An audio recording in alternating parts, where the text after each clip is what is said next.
Elena is met at the door by Mrs. Iris Thornwood, an elegant woman in her 50s, actually centuries old, with silver hair and eyes like winter frost. The interview is more interrogation than welcome. You understand our requirements? Discretion is paramount. The family has specific needs. We maintain very particular schedules. I understand. You'll have Sundays off, but you're not to leave the grounds without permission. The nearest town is 3 hours away. We prefer our staff remain accessible. The estate is stunning but strange. All the interior doors have locks on both sides. The windows in the servants' quarters don't open. There are no mirrors in the hallways. And everywhere, on door frames, furniture, even stone walls, are scratch marks too high and too deep to be from dogs. Elena meets the other minimal staff. Marcus, now the groundskeeper, gruff, silent, avoids eye contact, and Mrs. Chen, the cook, kind but nervous, constantly looking over her shoulder. Both have worked there for years. Both refuse to answer questions about previous housemaids. Just follow the rules, Mrs. Chen whispers. Stay in your quarters after 10 p.m., never go into the east wing, and during full moons...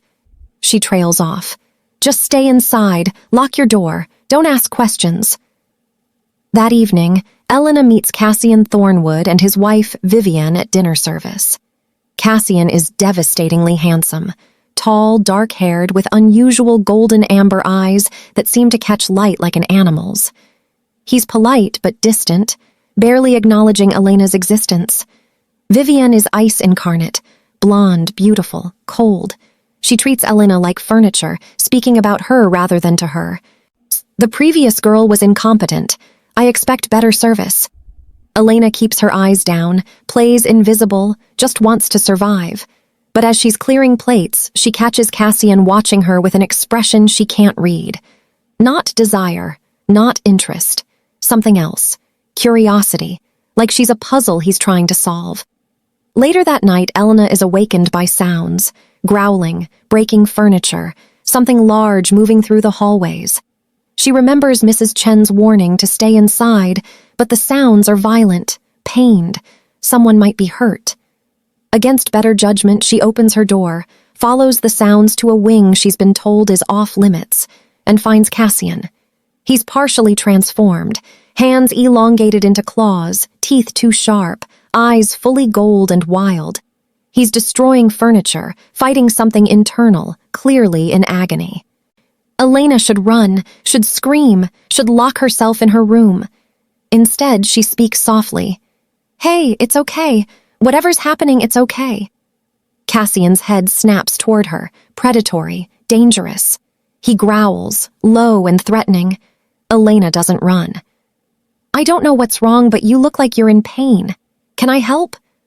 Something in her voice, her calm, her refusal to show fear, it reaches the human part of him. Cassian's breathing slows. The claws retract slightly. He stares at her with those impossible eyes. Leave, he manages, voice rough and inhuman. Not safe. Are you hurt? Not me. You. I could hurt you. Leave. Now. Elena backs away slowly, maintaining eye contact. Okay, I'm going, but if you need help, I'm in the servants' wing, room 7. She returns to her quarters, locks the door, sits on her bed, shaking. What the hell was that? What is he? But she doesn't pack, doesn't run, doesn't call the police, because beneath the terror she felt something else. Recognition, like calling to like. Cassian Thornwood is dangerous, inhuman, wrong, and Elena, for reasons she doesn't understand yet, wants to know why. The next morning, she finds a note slid under her door. Simple, elegant handwriting. Thank you for not screaming. Most do. C. And so it begins. The days settle into routine.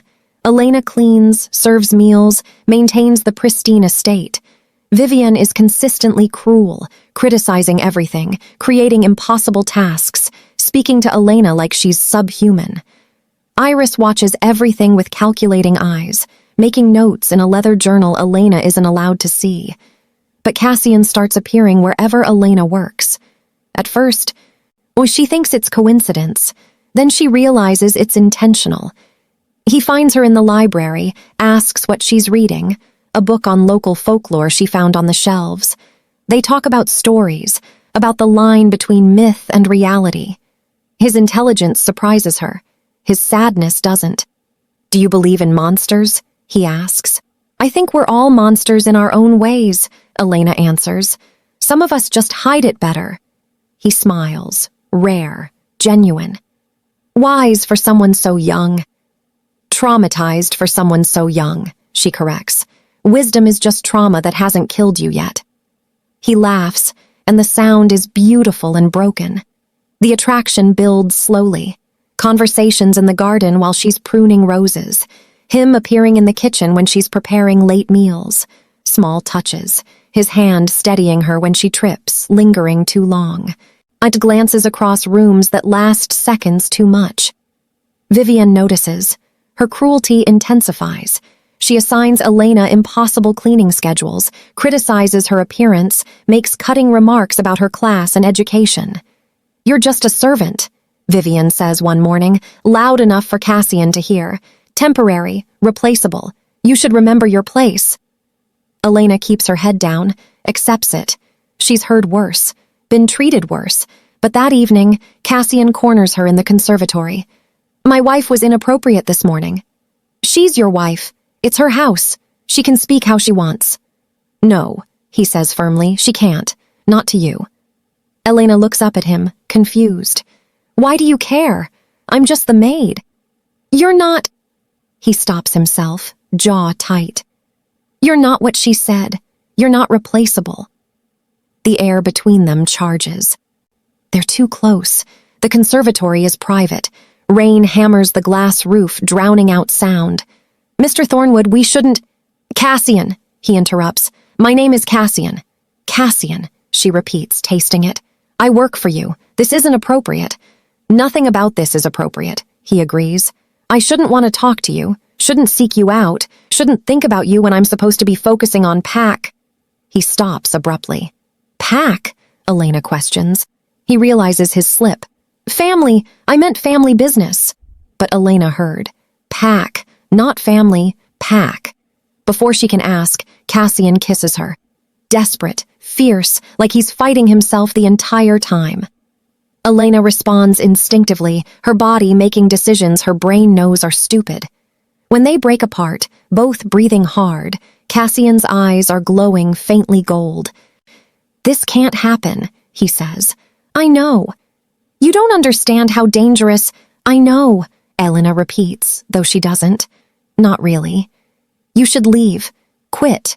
Tomorrow. I'll give you excellent references, 6 months' salary, leave this house and don't come back." "Why?" "Because I can't protect you from myself. And staying here will get you killed." He leaves before she can respond. Elena stands in the conservatory, lips still tingling, mind racing. She should leave, should take the money and run, but she doesn't. Because for the first time in her life, someone powerful looked at her and saw a person worth protecting. Worth warning.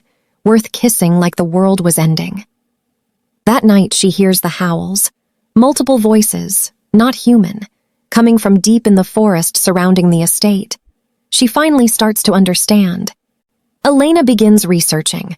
The library has extensive collections on folklore, specifically werewolf mythology. Too extensive, too specific, too instructional. She finds books on transformation cycles, pack hierarchies, territorial laws. They're not academic texts, they're guides, histories, written by people who knew these things were real. One book, bound in leather, very old, contains family trees. And there, spanning centuries, is the Thornwood line. Names dating back to the 1600s. Cassian's name, Iris's name, born in 1724. Elena is cataloging this information when Marcus finds her. "You should put those away," he says quietly. "Some things are safer not knowing." "What are they?" Elena demands. "What is this family?" Marcus looks at her with pity. "The kind of family that doesn't let loose ends survive." "Are you saying I'm in danger?" "I'm saying the last maid who got curious disappeared during a full moon. Officially, she ran off with a boyfriend. Unofficially, he gestures to the forest. The wolves are very well fed on this estate. Elena's blood runs cold.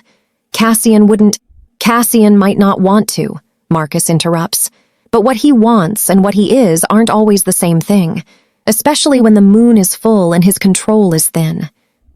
That night is a full moon. Elena is ordered to stay in her room. She locks the door, pushes furniture against it, sits on her bed clutching a silver letter opener she found in the desk, some instinct telling her silver matters. She hears the transformations, bones breaking and reforming, screams that become howls, and then silence, followed by the sound of many large animals moving through the house.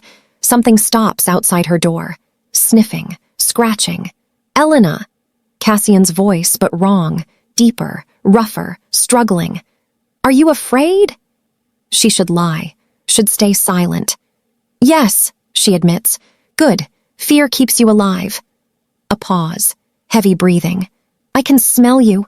Even through the door, your fear, your... He makes a sound between growl and groan. Lock the door from the inside. Don't open it. Even if I ask, even if I beg, promise me. I promise. Good girl. The words are possessive, predatory. Then the sound of him leaving, transforming completely, howling as he joins the others in the hunt. Elena doesn't sleep that night, just sits, clutching her silver letter opener, listening to the wolves hunt in the forest. Morning comes. She ventures out carefully. The house is trashed, furniture broken, claw marks everywhere, blood smeared on walls, but it's being cleaned rapidly by Marcus and Mrs. Chen, who work with practiced efficiency. Cassian appears, fully human, exhausted. He sees Elena and something like relief crosses his face. You stayed inside. You told me to. Not everyone listens. He pauses. You know what we are now. It's not a question. Elena nods. Werewolves. Yes. And the previous maids? The ones who learned our secret couldn't be allowed to leave. Family law, I'm sorry. Are you going to kill me? Cassian's expression twists with pain. I should. My mother will insist. The pack law demands it, but He steps closer. I don't want to, which is its own kind of problem. Why? Because wanting to protect a human is weakness. And my kind don't tolerate weakness. Elena processes this. She should run, should scream, should fight. Instead, she asks, if I stayed knowing what you are, if I promised never to tell anyone, could I live? Why would you stay? Good question. She's in danger. She's learned they're literal monsters. She has every reason to flee. Because I have nowhere else to go, she admits. And because you warned me. You could have just let it happen, but you warned me. That means something. Cassian stares at her like she's a puzzle he can't solve. You're either very brave or very stupid. Probably both. He laughs despite everything. I'll talk to my mother. Try to convince her you're not a threat, but Elena, if you stay, this gets more dangerous, not less. Especially for you. Especially with how I feel about... He stops. Just be careful. That afternoon, Elena is summoned to Iris's office. The matriarch sits behind an antique desk, studying Elena like a specimen. You've learned our nature. Yes. And yet you haven't fled screaming? Interesting. Most humans would. I'm not most humans. Clearly, Iris leans forward. My son has advocated for your life. He claims you could be useful, that you'd keep our secret out of self-interest. Is he correct? I have nowhere to go, no one waiting for me, and your secret is safe with me because I understand what you'd do if I told. Indeed, Iris smiles, cold and calculating. Very well. You may live. You may continue your employment. But understand, you are on probation. One mistake, one hint of betrayal, and you'll be dealt with. Permanently. I understand. Good. You're dismissed. Elena leaves. Alive but shaken. She's just been granted a stay of execution, nothing more. But she's alive. And Cassian fought for her. That has to mean something. With the truth revealed, the dynamic shifts. Cassian stops pretending to be distant. He seeks Elena out constantly, and now she understands why. His wolf is drawn to her in ways that violate pack law. They talk for hours. He tells her about werewolf society, the packs, the territories, the ancient laws, how he was born into this, never had choice, how his marriage to Vivienne was arranged to unite two powerful bloodlines. "Do you love her?" Elena asks. "No, I respect her position. But love? No. We were paired for genetics and politics, nothing more." "Does she love you?" "Vivienne loves power. I provide that. It's transactional." The affair begins in earnest. Stolen moments in the library, at the conservatory, the forest at dawn when the moon is new and transformation risk is low. It's passionate, desperate, dangerous. Cassian is gentle with her, but possessive in ways that should frighten her. "My wolf wants to mark you," he admits one night. "Bite you, claim you. It's instinct." What would that do? Begin the bonding process, mate bond, but you're human.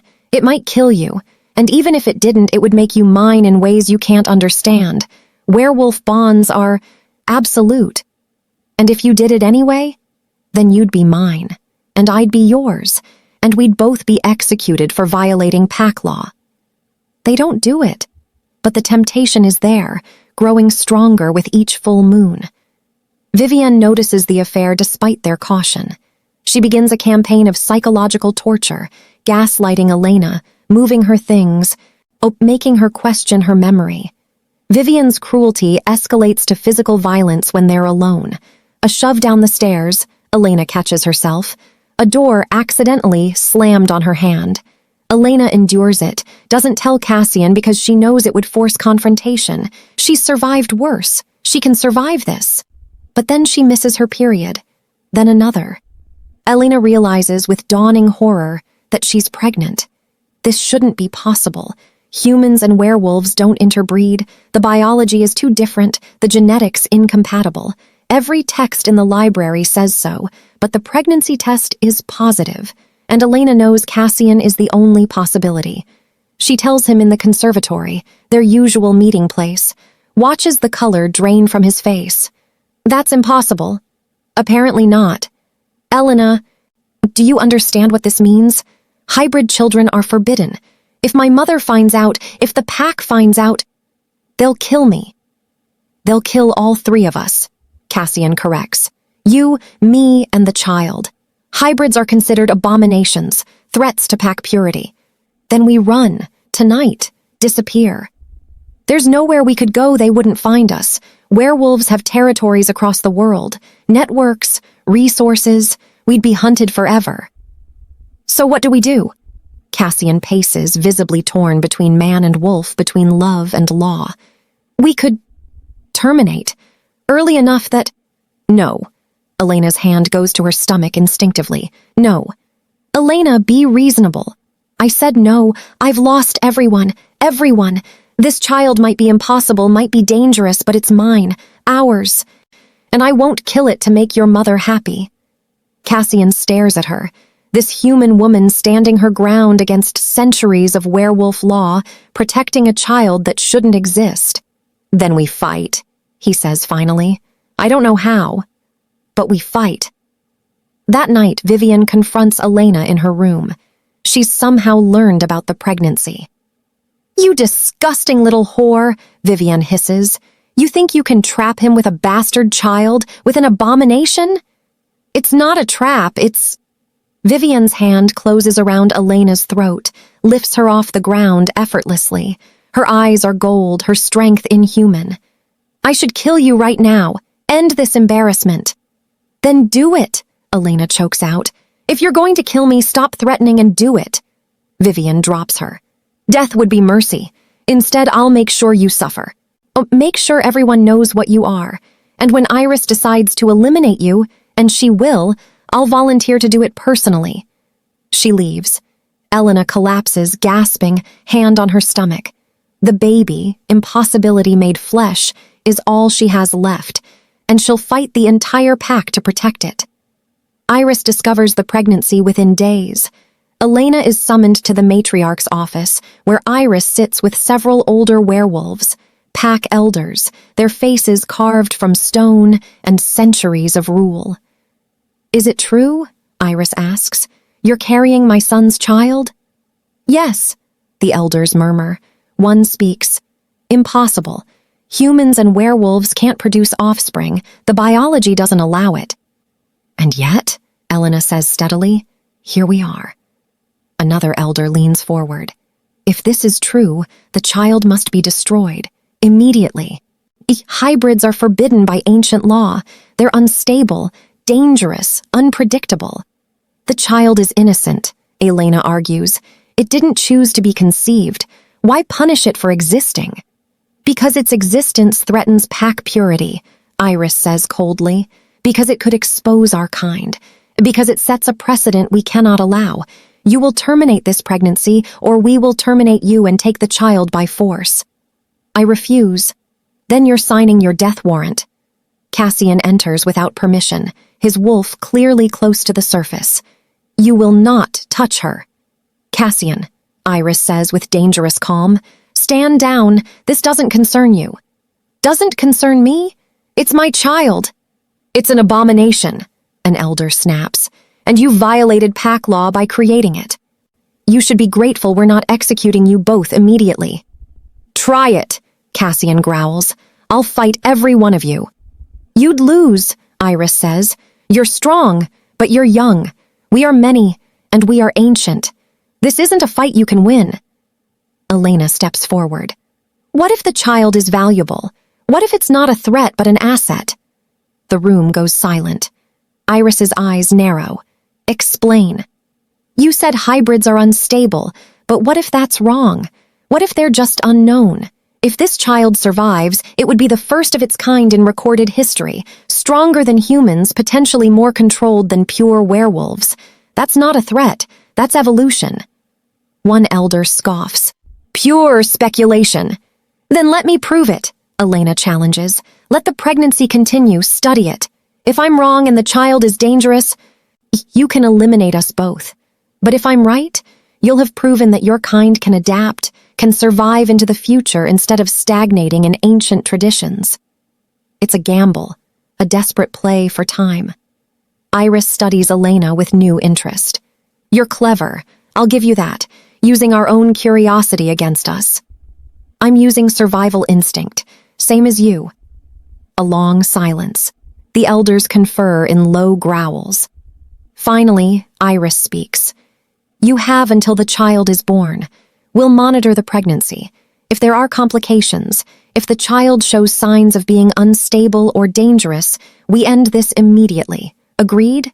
"Agreed." Elena has bought time, but she knows it's a temporary reprieve. When the baby is born, if it doesn't meet their criteria of valuable, all three of them die. Cassian takes her hand as they leave. "That was risky." "It was survival. Now we have months to figure out how to actually survive this." "I won't let them hurt you, or our child." "You might not have a choice. You said it yourself, you can't win against the whole pack." "Then we find another way." His grip tightens. "I love you, Elena.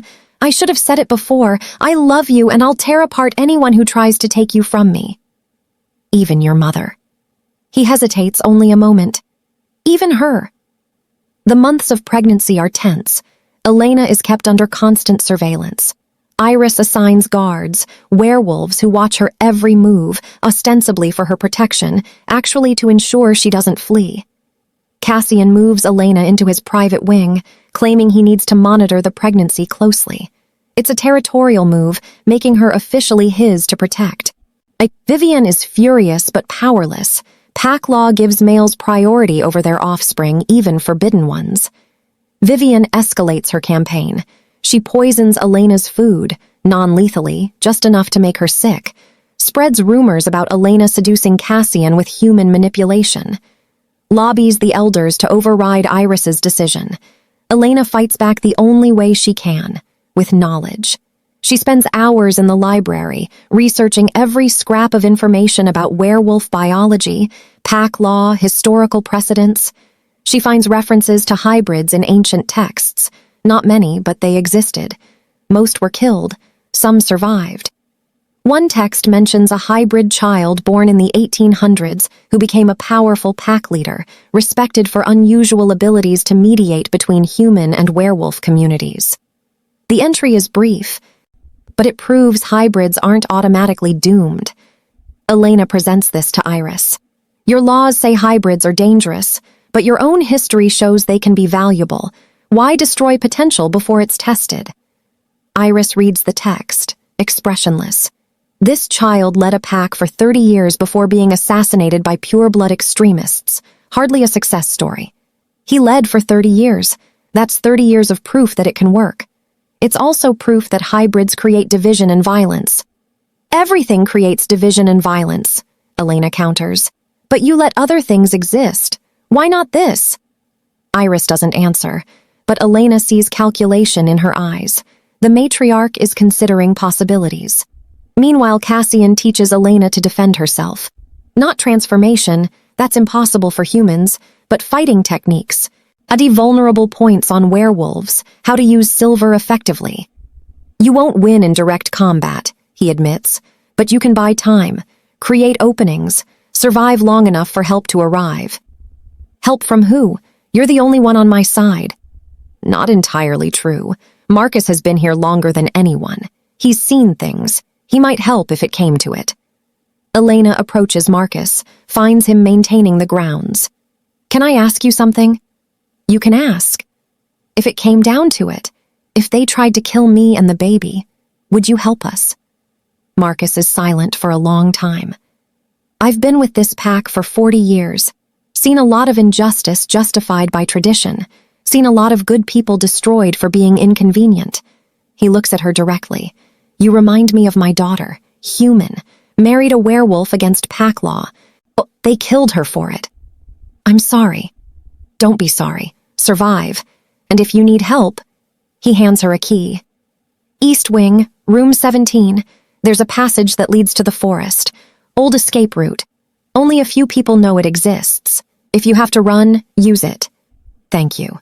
Don't thank me yet. Running won't save you from a full pack hunt, but it'll give you a head start. Elena pockets the key, adds it to her survival plan. She's collecting resources, weapons, information, anything that might help when the confrontation comes. Because she knows it's coming. Knows the temporary peace won't last. The full moons grow worse. Cassian's control around Elena deteriorates. His wolf wants to claim her, mark her, make the bond permanent. He fights it with visible effort.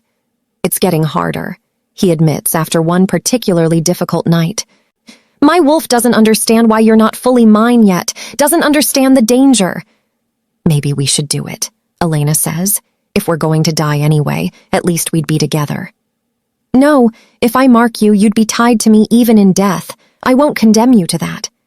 What if I want to be condemned? He kisses her instead of answering. It's desperate, claiming, full of everything they can't say. The pregnancy progresses. Elena's body changes in unexpected ways. Her senses sharpen. She can hear heartbeats, smell emotions, see better in darkness. The baby shouldn't affect her this way. Human bodies don't adapt to werewolf biology, but Elena is adapting. And no one knows if that's promising or terrifying. Elena is 8 months pregnant when Vivian makes her final move. She discovers Elena alone in the conservatory. I challenges her directly. You think you've won, that you'll survive this. I think I'm trying to protect my child, same as any mother. That thing inside you isn't a child, it's a mistake. Vivian circles her like a predator. Cassian will never truly be yours. Once the novelty fades, once you're old and broken and human, he'll find someone else, someone worthy. If that's true, why are you so threatened? Vivian's facade cracks. Because he looks at you the way he should look at me. Because you're nothing, a human servant with no status, no power, no value, and somehow you've made him forget his duty, his pack, everything. I didn't make him do anything. He chose. He chose wrong, Vivian screams, and I'm going to fix it. She transforms partially, claws extending, strength multiplying, and attacks. Elena barely dodges, using furniture as barriers, throwing anything she can reach. But Vivian is faster, stronger, driven by months of jealous rage. Elena is backed into a corner, Vivian's claws at her throat when Cassian arrives.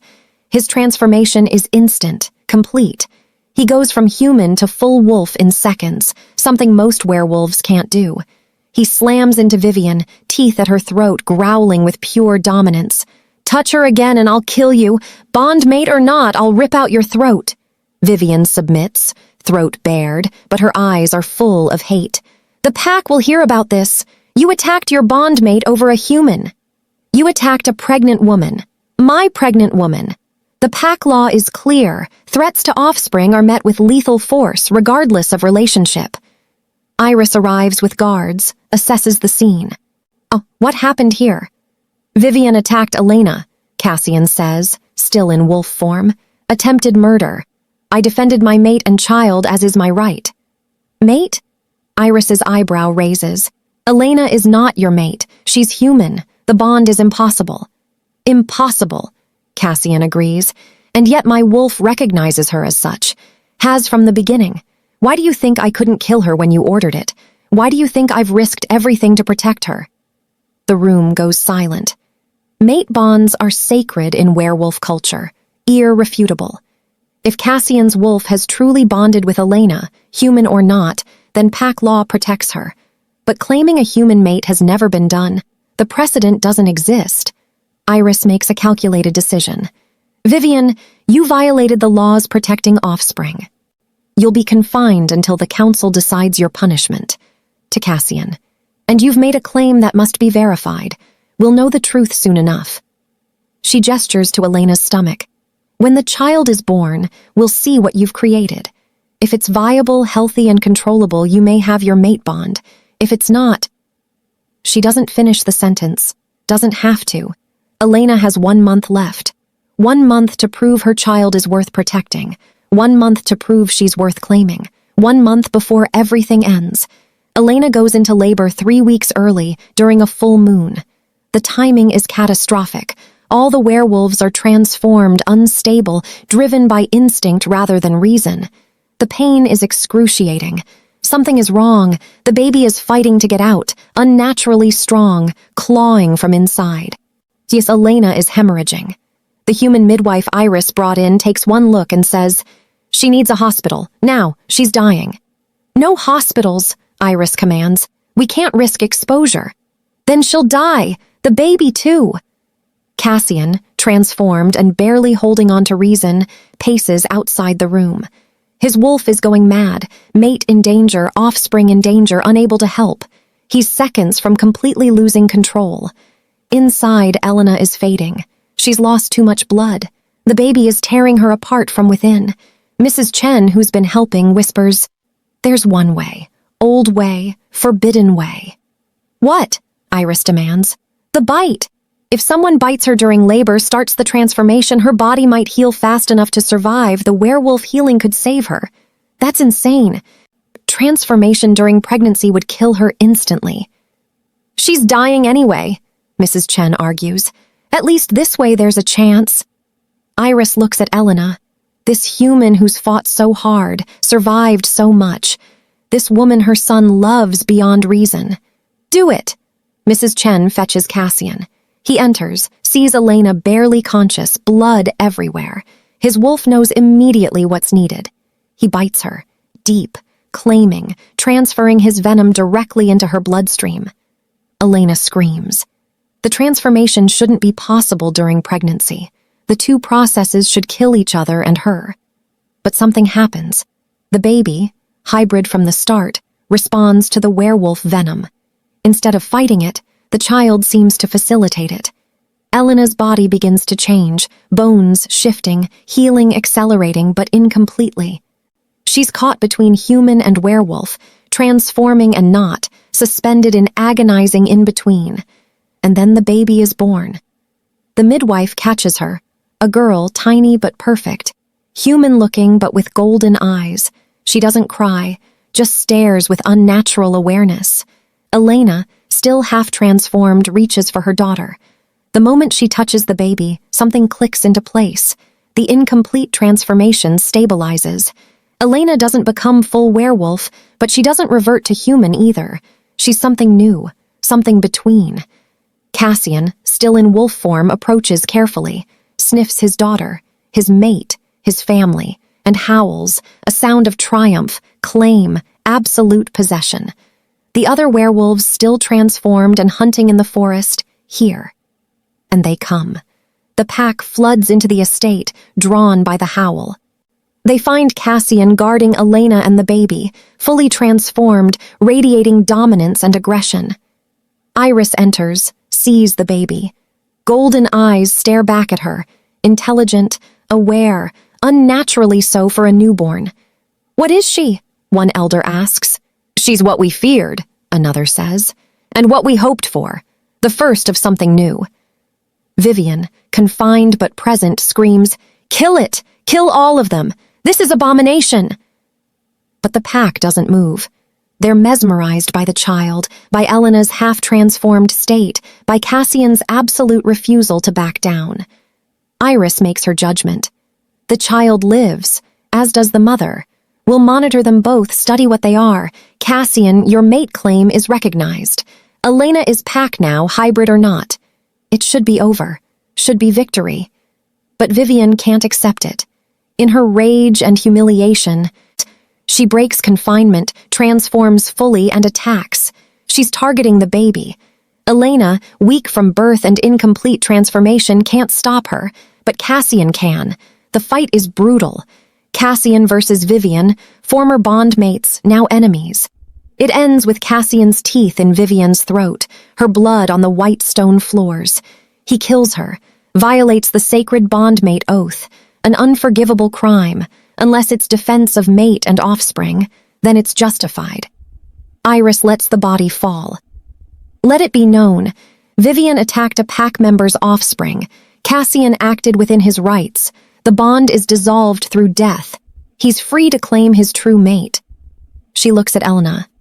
"Welcome to the pack, hybrid. Try not to die, it would be inconvenient." Elena, holding her impossible daughter, realizes she's just been accepted into the most dangerous family in existence. She's survived. But at what cost? 6 months later, Elena has adapted to her new reality. She's not fully werewolf, can't transform completely, but she's not human anymore either. She's faster, stronger, heals quickly. Her senses are heightened. She exists in the space between species. Her daughter, named Luna, is thriving.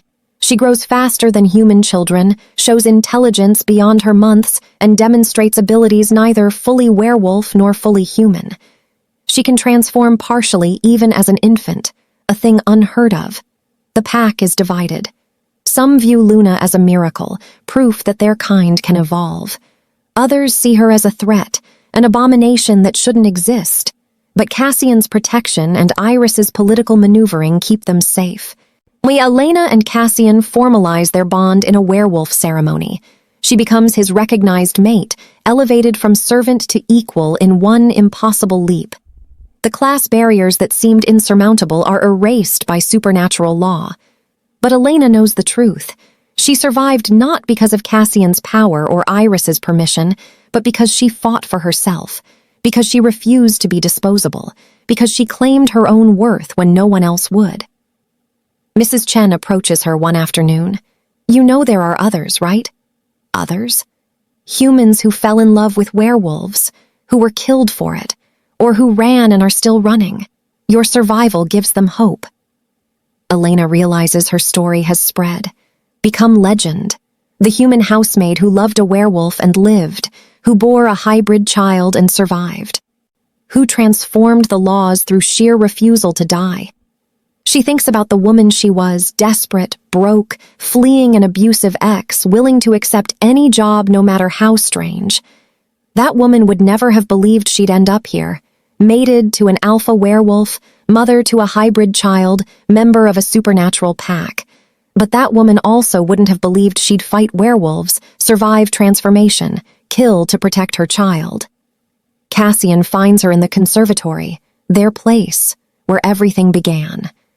"Regrets?" he asks. Elena looks at Luna, sleeping peacefully despite being an impossible creature. looks at Cassian, who loved her enough to violate every law his kind held sacred. Looks at her own hands, partially transformed, neither human nor wolf, something entirely new. "I regret nothing," she says. "I should.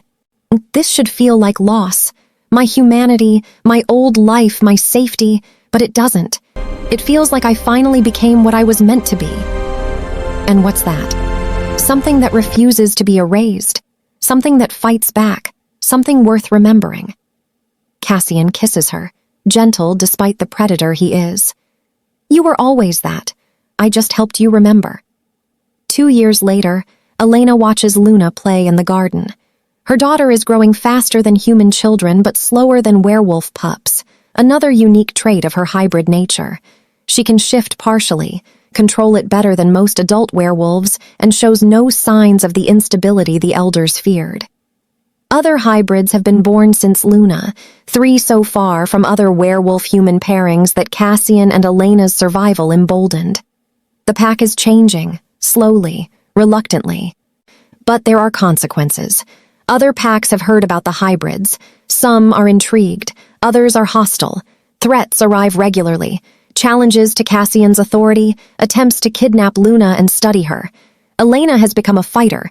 Trained by Cassian, she's lethal despite her incomplete transformation. She's killed to protect her daughter. Will kill again. Sometimes, late at night, she thinks about the woman she was. The frightened, desperate girl who arrived at the estate with 1 suitcase and crushing debt. Who would have done anything for safety. That woman is gone, transformed. Not just physically, but fundamentally. Elena doesn't mourn her.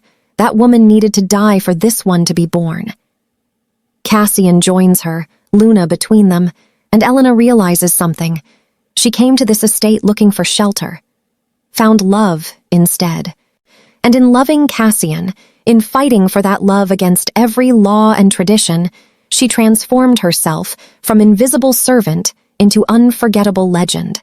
The housemaid who became a queen, the human who became a hybrid, the disposable woman who proved she was irreplaceable, and every full moon, when the pack transforms and hunts together, Elena runs with them. Neither human nor werewolf, but something new, something dangerous, something that chose its own fate instead of accepting the one prescribed. She chose transformation, chose survival, chose to become the monster that fights back, and she'd do it again. Every time.